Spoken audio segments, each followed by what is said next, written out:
They try to drop me away, spit on me when I was down. And they ain't crucify me, but they did the same to y'all. I ain't lying, I ain't lying. Tired of all my people dying.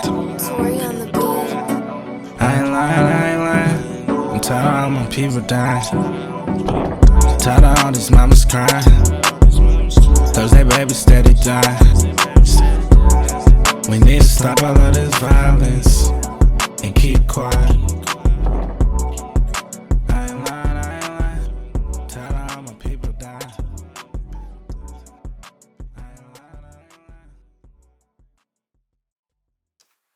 Shabbat Shalom, we're back.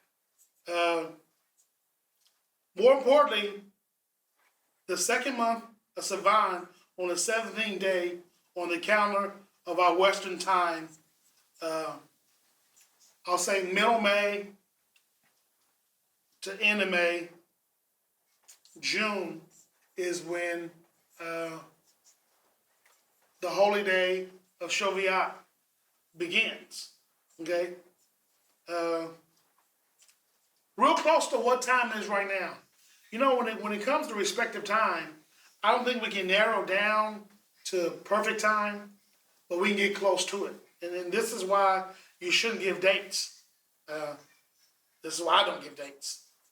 But, here in a little bit, we're going to look at the Book of Jubilees. But I want to go ahead and finish reading Genesis chapter 7, verses 9, 10, 11. No, 10, 11, 12. It says, "And it came to pass that on the seventh day that the waters of the flood were upon the earth." Okay? "And in the 600th year of Noah's life, in the second month of the 17th day of the month, that same day were all the fountains of the great deep broken up, and the floodgates of heaven were open." So you have three sources of water that's coming. He told them when he entered the ark, in 7 days it's going to start to rain. So first it began raining. But here in verse 10, it gives its age with it. And in verse 11, it gives you the month and the day. The 17th day of the second month, which is what? We just started off on the calendar, which was Sivan, is the second month. Versus our Julian calendar, our second month is February. So we have to, do a little studying there to make sure that we're on Yahweh's timetable. We're on Yahweh's clock. I've said it before, go back in other videos. It may sound confusing because it was confusing to me at first. I had to get in there and do some study and some research, and I finally got it. Okay?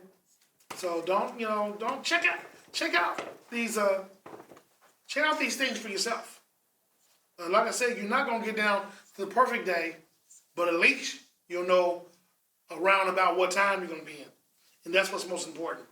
So you have the rain, you have the floodgates. The water was unearthed, came up. Okay, and then the Bible says you have windows of heaven. So there's windows of heaven, and all the water in the firmament, okay? There's water up in the heavens that was released on earth and open. Verse 12 says, "And the rain was upon the earth for 40 days and 40 nights." So it rained and water came down for 40 days and 40 nights, okay, from above. Now, it doesn't specify how much rain came down, how much rain came up. Not rain, but how much water came up. But I think it was 22 feet. When it stopped, it was 22 feet of water over the tallest mountain in the world.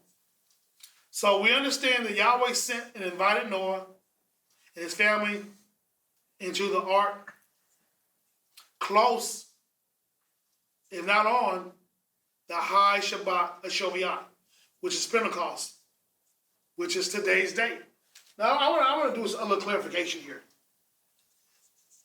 You know, you have the law of Moses, and of course, Noah was for the law of Moses. So God had already had set up in the statutes certain feasts before he even gave it to Noah. I mean, before he even gave it to Moses.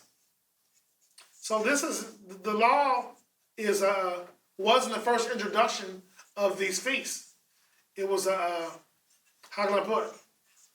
A reaffirmation.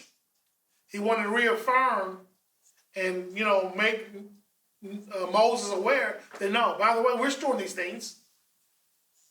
If my people will call by my name, shall humble themselves and pray and seek my face and turn from wicked ways, then shall I hear from heaven and heal their land.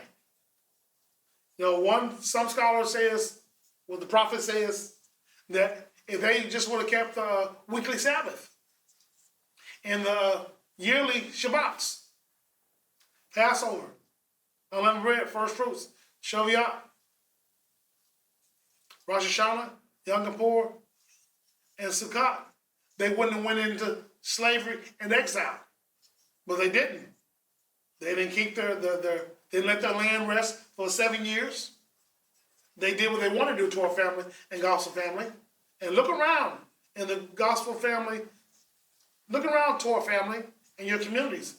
There's still that pride in certain tribes that wants to do things their way.